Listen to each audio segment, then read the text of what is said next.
November 12, 1943, Berlin, Bendler Block. In an office that more closely resembled an archivist's cell than the workplace of high-ranking Wehrmacht officers, the air was thick with the smell of old paper, tobacco smoke, and unspoken horror. Colonel Reinhard Gehlen, head of the Department of Foreign Armies East, and his colleague, Colonel Alexis von Rönne, head of Foreign Armies West, sat opposite each other, separated by a rough wooden plank on which lay a stack of unremarkable documents. They were captured American logistics reports seized during recent fighting in Italy. Their appearance was deceptively innocuous. Standard army forms filled in with the neat handwriting of clerks, with columns of numbers, stamps, and signatures of lower-ranking command staff. Nothing in their bureaucratic mundanity hinted that they carried the death sentence for the entire war machine of the Third Reich. Both officers were products of the Prussian military school, raised on the doctrines of Clausewitz and Schlieffen, where victory was achieved through maneuver, concentration of forces at the decisive point, and the genius of the commander. They were masters of tactical analysis, capable of reconstructing the disposition of an enemy division from scraps of data or predicting the direction of the next strike. But now they were faced with a phenomenon not described in any military textbook. They were not looking at a map with enemy arrows, but at dry accounting, and this accounting was more terrifying than any intelligence report from the front. Von Rönne, his hand with perfectly manicured nails trembling slightly, slowly pushed the top sheet towards Gehlen. It was a monthly supply requisition for a single army corps of the American Fifth Army in Italy. "Look at the ammunition figures, Reinhard." His voice was unnaturally quiet. "For the artillery of one corps, for 1 month." Gehlen, a man with the face of an ascetic and a piercing gaze, took the document. His eyes, accustomed to extracting the essence from thousands of intelligence reports, scanned the columns. He was no coward. He had been through the horror of the Eastern Front, had seen entire armies vanish in encirclements, but what he saw now made his blood run cold. The numbers did not lie. One American corps, with a strength of approximately 80,000 men, received more artillery shells per month than the entire Army Group Center on the Eastern Front. 500,000 soldiers stretched over thousands of kilometers. He looked up at von Rönne, searching his gaze for a shadow of doubt, a hint that this was an error, a forgery, a grand deception. But in his colleague's eyes, he saw only the same numbness he felt himself. Von Rönne had already passed the stage of denial. For the last 3 nights, he had gone without sleep, double-checking the calculations, looking for any error that would refute the nightmarish arithmetic. "This cannot be," Gehlen said, but it was not a statement of fact. It was a plea, a final attempt to push away the unbearable reality. "I thought the same." Von Rönne replied lifelessly and produced another document. "Here is the fuel supply report for the same corps. 3.2 million gallons of gasoline, 800,000 gallons of diesel fuel for 1 month. He paused, letting Gehlen grasp the scale. "Army Group Center receives less." It was beyond comprehension.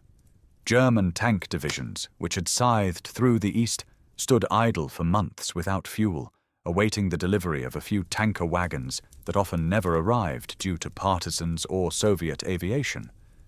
And here, one corps, on a secondary theater of war, consumed more fuel than a giant army group fighting the war's decisive battles. This was not merely an advantage. This was a war between an industrial civilization and a craft workshop. For the past week, these 2 men, their country's best analysts, had been doing just that, comparing. They took these dull American forms and began overlaying them with German supply reports. Shells, cartridges, rations, spare parts, medicines, tires, uniforms. In every category, the result was the same. A catastrophic, mind-boggling superiority of the enemy. They drew on data from all available sources: prisoner interrogations, intelligence reports from neutral countries, technical intelligence studying captured equipment, fragments of radio intercepts. The mosaic was coming together, and the picture that emerged was so monstrous that the mind refused to perceive it. Germany was fighting a total war. It was squeezing every last drop from its industry and the occupied territories. Workers labored for 12 to 14 hours. Factories operated in 3 shifts. Production was thrown upon concentration camp prisoners, the elderly, and teenagers. Albert Speer was working organizational miracles, raising arms production to unprecedented heights. They, the Germans, were at the limit of their capabilities, at the cutting edge of mobilization. And until today, this limit had been more than enough to crush the French, the British, and to push back the Russians.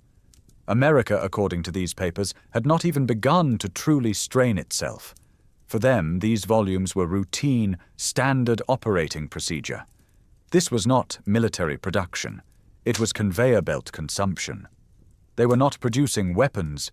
They were spewing them forth. And the root of this apocalypse lay not in the present, but in the past, in a fundamental error, in a fatal misunderstanding of the very nature of the American industrial giant, which had been asleep all these years, pretending to be weak.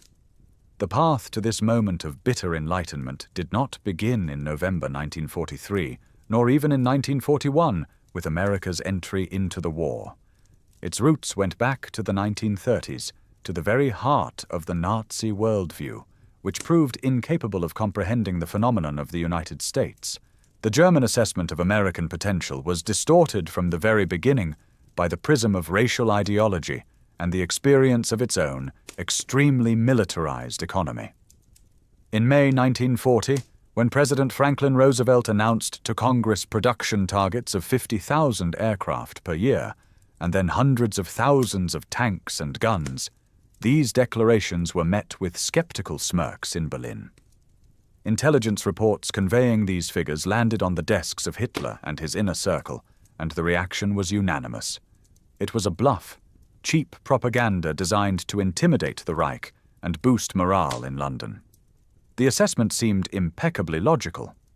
In 1939, the US Army ranked 18th in the world in size, somewhere between Portugal and Bulgaria. Its tanks were outdated models, and its output of military aircraft barely reached 3,000 units per year. How could a nation with such a negligible military machine increase production tens of times over in 2 years? It contradicted all the laws of industrial mobilization known to the Germans.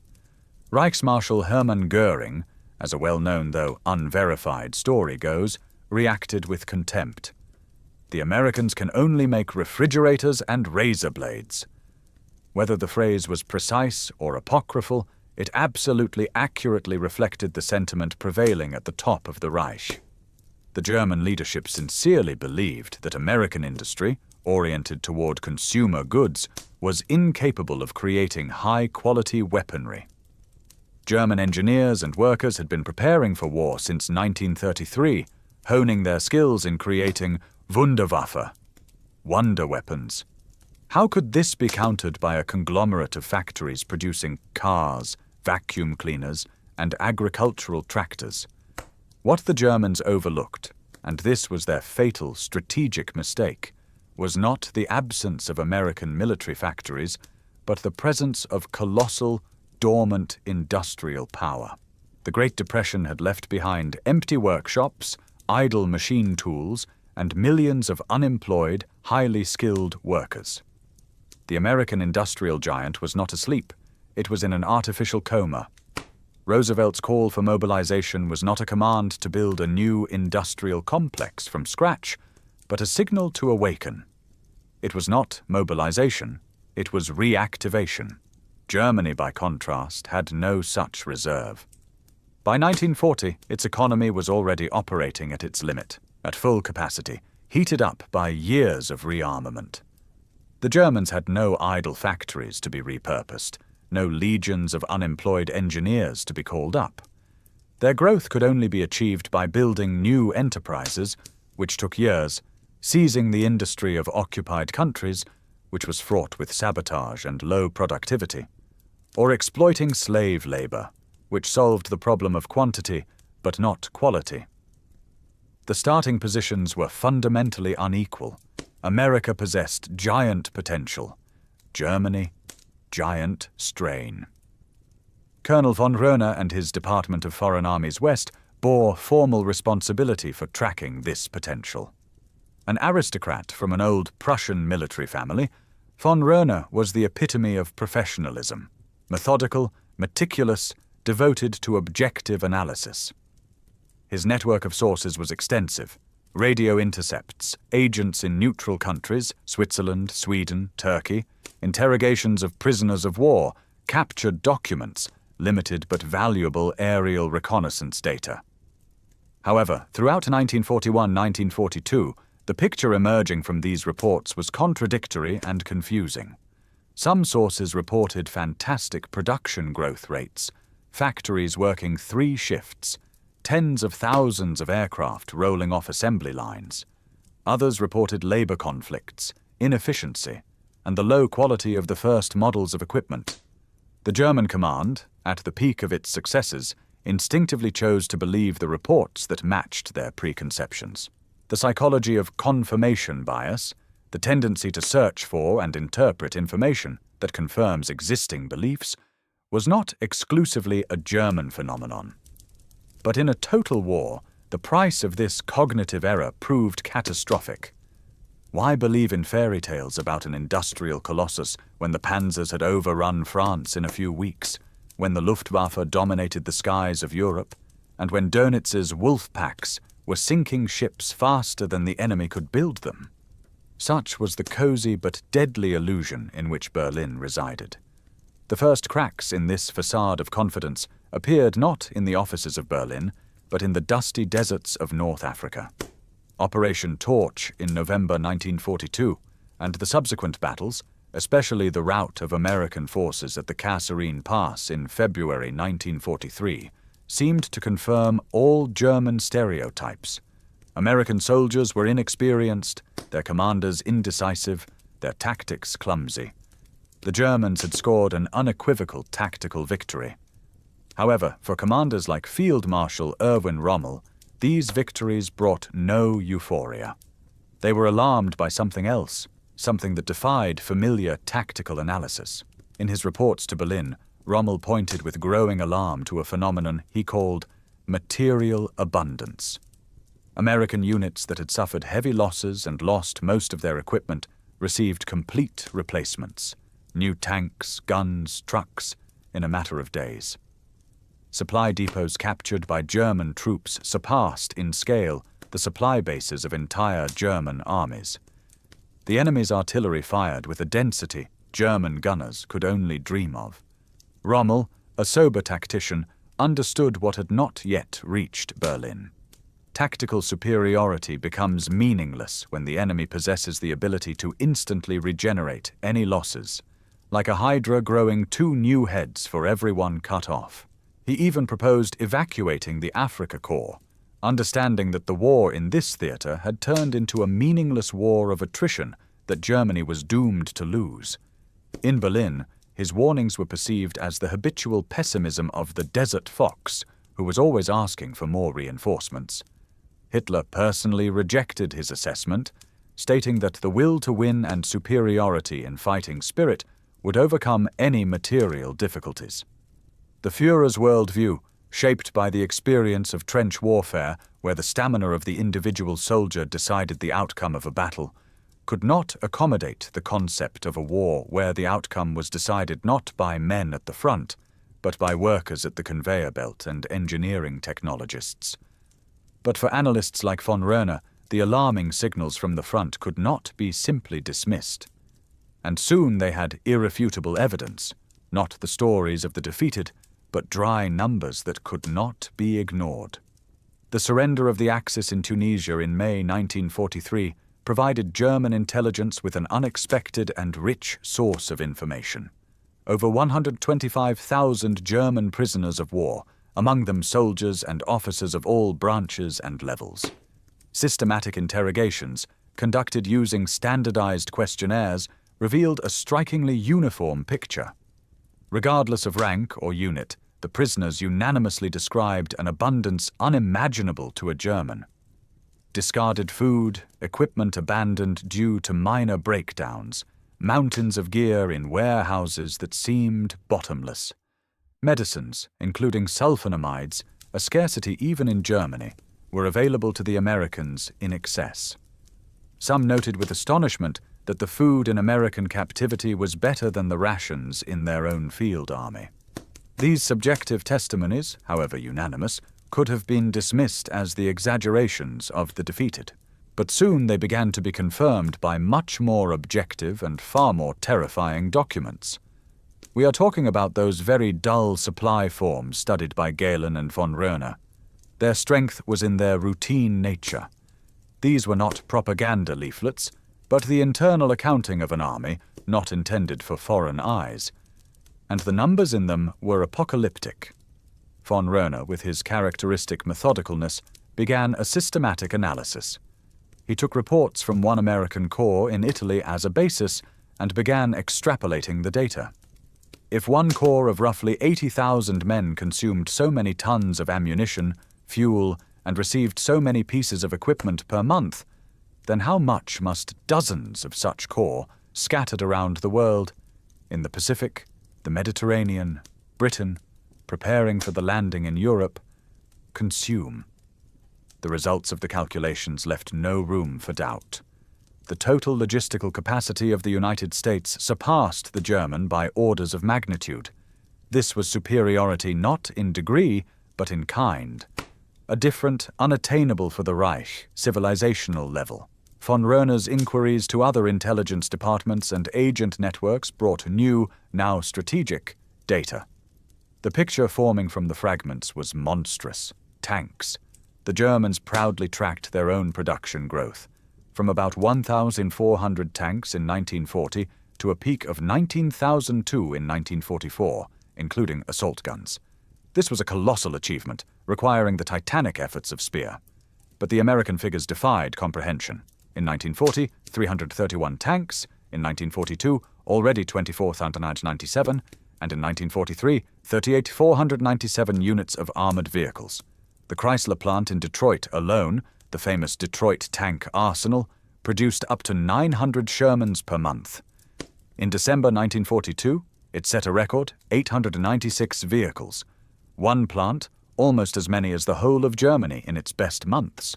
And the US had more than a dozen such plants. The qualitative superiority of the Panthers and Tigers was undeniable.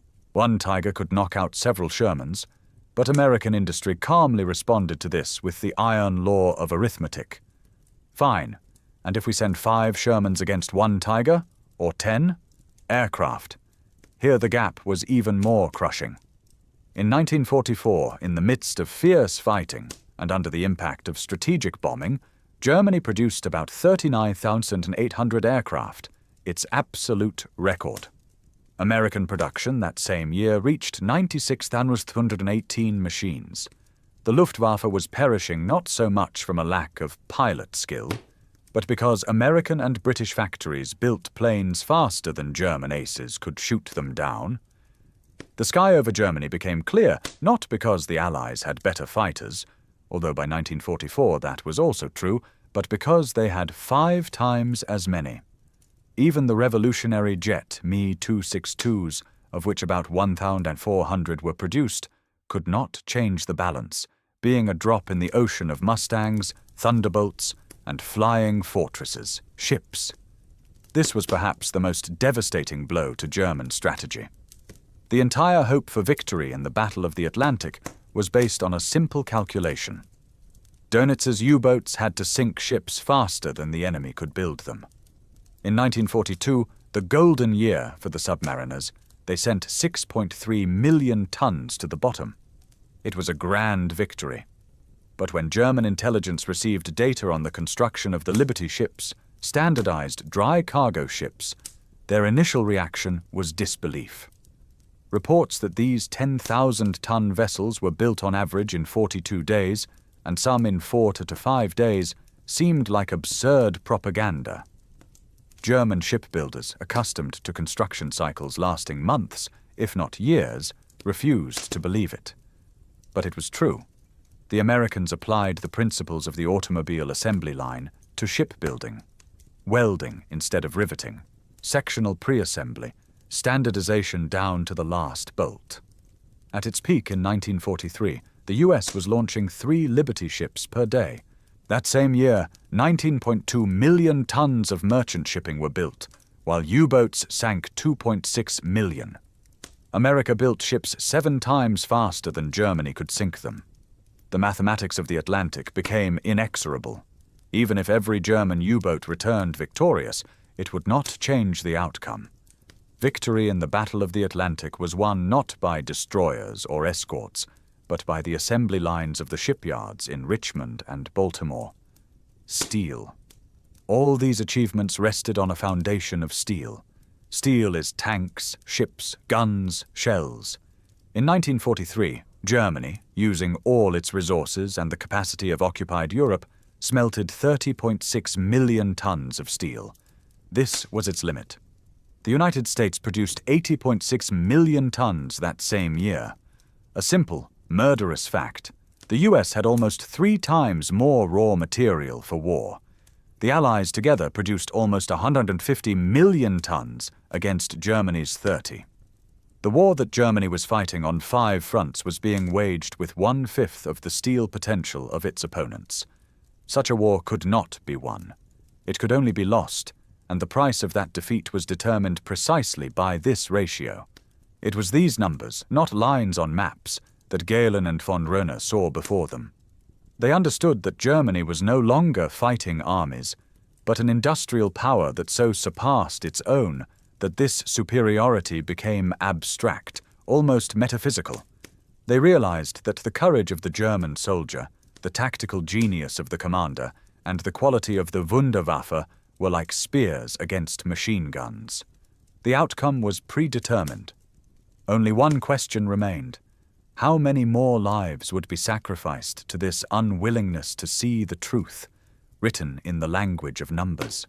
If production figures were the skeleton of American military might, then its circulatory system, turning this potential into real force on the battlefield, was logistics. It was here that abstract industrial superiority took on flesh, becoming a tangible nightmare for German commanders. And here, the analysts from the Bendler bloc encountered phenomena that finally buried any hope of victory through tactical mastery.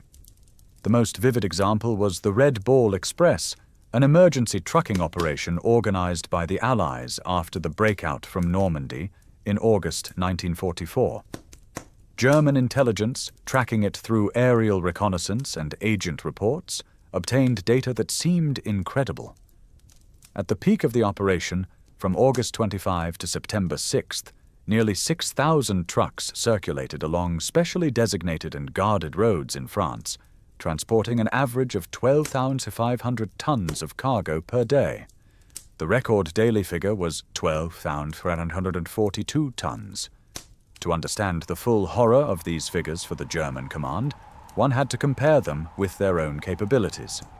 This single, temporary emergency trucking column delivered more supplies to the front in one day than the entire German Army Group B on the Western Front received through all its stretched and shattered communications. For the Germans, such volumes were fantasy even in theory. Their supply depended on shattered railways, constantly intercepted by partisans, and on a small number of trucks suffering from a lack of spare parts and fuel. The Americans, however, solved the problem of supplying their rapidly advancing army in a simple and brilliant way. They inundated it with trucks. If one truck broke down, it was simply pushed into the ditch, and another immediately took its place. It was an anti-fragile system, where any partial failures were absorbed by the general gigantic scale. But the Red Ball Express was merely a reaction to success. A more fundamental and shocking revelation for German analysts was another engineering marvel: the Mulberry artificial harbors. The German command, and Hitler himself, had calculated that even if the Allies managed to land in Normandy, they would be thrown back into the sea before they could supply themselves through captured ports like Cherbourg. A port is a vulnerable point. It can be destroyed, blocked, defended. The The calculation was tactically impeccable, but it did not account for the enemy bringing its own port with them. Intelligence data received after June 6, 1944, described something that did not fit within the framework of ordinary military planning. The Allies did not storm the ports. They assembled two giant temporary harbours off the coast of Normandy, Mulberry A, American, and Mulberry B, British, consisted of floating piers, breakwaters made from sunken ships, and giant phoenix caissons. Each of these harbours was comparable in area and throughput to a major port like Dover, and they were deployed in a matter of days. German analysts, studying photographs and reports, understood a terrible thing. The Allies could afford to consider such grand engineering structures expendable. The American harbour Mulberry A was seriously damaged by a storm on June 19th, but this only slowed unloading briefly. The British Mulberry B at Arromanches operated until the end of 1944, ultimately handling 2.5 million tons of cargo, 500,000 vehicles, and 4 million soldiers. This demonstrated a new level of warfare. Germany fought, carefully expending every resource, every bullet, every litre of gasoline. The Allies, and the Americans first and foremost, fought by creating resources with such a surplus that they could afford to lose entire artificial ports, thousands of trucks, and tons of supplies without any strategic damage. This was a war between an economy of scarcity and an economy of abundance. Another shock was aerial logistics. In September 1944, when Patton's Third Army advanced so rapidly that ground supply fell behind and it stalled for lack of fuel near Metz, the crisis lasted not weeks, but days. The American command simply activated the Air Force. Operation Skyway began, a large-scale airlift of supplies. Hundreds of C-47 Dakota transport aircraft made shuttle runs, delivering thousands of tons of gasoline in jerrycans to Patton's Third Army. German intelligence recorded, in just 1 week in September, over 2,000 tons of fuel were delivered by air. The volumes moved by American transport aviation as a patch for a temporary logistical problem surpassed the monthly capabilities of the entire Luftwaffe transport fleet, even in its best days. For officers like Gehlen and von Rönne, this data was the final nail in the coffin of German strategic hopes. It proved that the enemy's superiority was not merely quantitative, but systemic, permeating all levels of warfare. The Germans thought about how to deliver a few tankers of fuel for a counterattack. The Americans decided by which method, by sea, land, or air, was more convenient for them to deliver tens of thousands of tons of that same fuel for daily consumption. This was a difference not in arithmetic, but in geometry. And it was this systemic, all-pervading superiority that made any, even the most brilliant, tactical successes of the Wehrmacht ultimately barren. They could win battles, but they lost the war in the warehouses, on the assembly lines, and on the drawing boards of logistics engineers, whose existence they did not even suspect. Having gathered all this data, from captured invoices to reports on the Mulberries and the Red Ball Express, Gehlen and von Rönne prepared an exhaustive, mathematically impeccable report for the senior military political leadership of the Reich by December 1943. It was not a manifesto of defeatism, but a cold, professional analysis conducted by the best minds of German military intelligence. The report compared the potentials of the sides across all key parameters: production of tanks, aircraft, artillery, trucks, shipbuilding tonnage, steel smelting, oil extraction. Every comparison told the same story. Germany was losing by a crushing margin, and the gap was only widening. The analysts went beyond simple statement. They presented forecasts for 1944-1945 based on the extrapolation of current trends. The conclusion was unambiguous. By mid-1944, the balance of forces on the fronts would reach 3.1 for most indicators, and by 1945, 5.1 and higher. They argued that neither tactical superiority nor the quality of individual weapons Nor even wonder weapons could compensate for such a fundamental disproportion.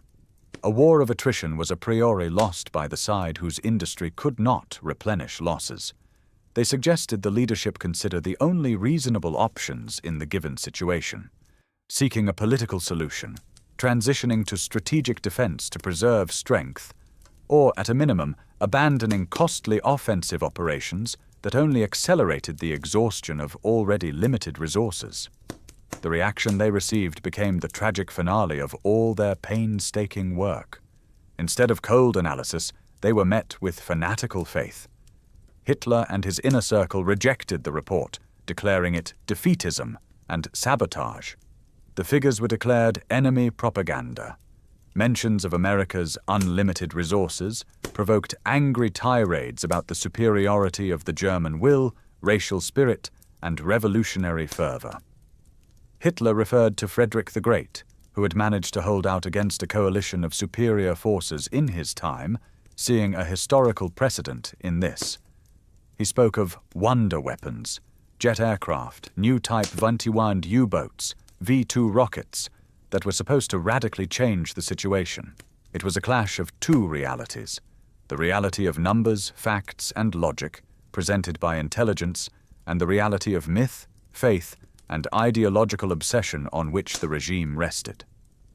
And the regime chose the myth. The report was shelved and its conclusions ignored. Von Rönne, who tried to insist on his findings, was soon suspected of disloyalty. His aristocratic background and objectivity were now not a virtue, but a crime. In July 1944, after the failure of the July 20th plot, he was arrested. Although his direct connection to the conspirators was minimal, the mere fact that he knew about it, and did not report it, was sufficient grounds for the regime. On October 12, 1944, Colonel Alexis von Rönne, one of the Reich's most insightful analysts, was executed at Plötzensee prison. The Nazi regime did not simply ignore the truth. It physically destroyed the one who had brought it. Gehlen, more cautious and pragmatic, survived. In the final months of the war, he committed an act demonstrating his true priorities: not service to a mad regime, but the preservation of knowledge. He organized the microfilming and concealment in the Bavarian Alps of the priceless archive of foreign armies east, thousands of documents on the Soviet Union. After the surrender, he made contact with the Americans and offered them these archives and his services. The Cold War was beginning, and his expertise on the Soviet armed forces proved invaluable to his new masters. Thus, the man who first realized the inevitability of Germany's defeat by the Western democracies found his place in the camp of those democracies, helping them confront a new threat from the East. The story of the analysis conducted by Gehlen and von Rönne is not just an episode of the Second World War. It is an eternal warning about what happens when power refuses to listen to the truth, no matter how bitter it may be. The German analysts did their job impeccably. They collected the data, verified it, analyzed it, and presented logical, irrefutable conclusions. Their tragedy was that their impeccable work proved utterly useless in the face of ideological dogma and blind faith. The price of this refusal was horrifying. The realization of the mathematical impossibility of victory came to them at the end of 1943. The war continued for another year and a half of total mobilization, desperate battles, strategic bombing, mass death of soldiers and civilians. Millions of lives were sacrificed after professional analysts had proven that this sacrifice no longer had any strategic meaning. The fall of the Reich in May 1945 was no surprise to such men. It was merely the materialization of the truth that had been contained in the boring columns of numbers on the captured American invoices 2 years earlier. They proved that in a total war between industrial powers, victory is forged not on the battlefields, but in the workshops of factories and in the offices of logisticians. That the courage of a soldier is powerless against a 5.1 superiority in shell production. That the genius of a commander cannot compensate for a 10-fold lag in truck production. that no ideology can cancel the laws of arithmetic. In the final analysis, the Second World War was won, not by the genius of commanders, but by the power of assembly lines, the throughput capacity of ports, and the tonnage of steel-making furnaces. And the first to realize this with horror, sitting in their cramped office in the Bendler block, were two German colonels for whom the truth proved more terrible and unacceptable than any defeat at the front.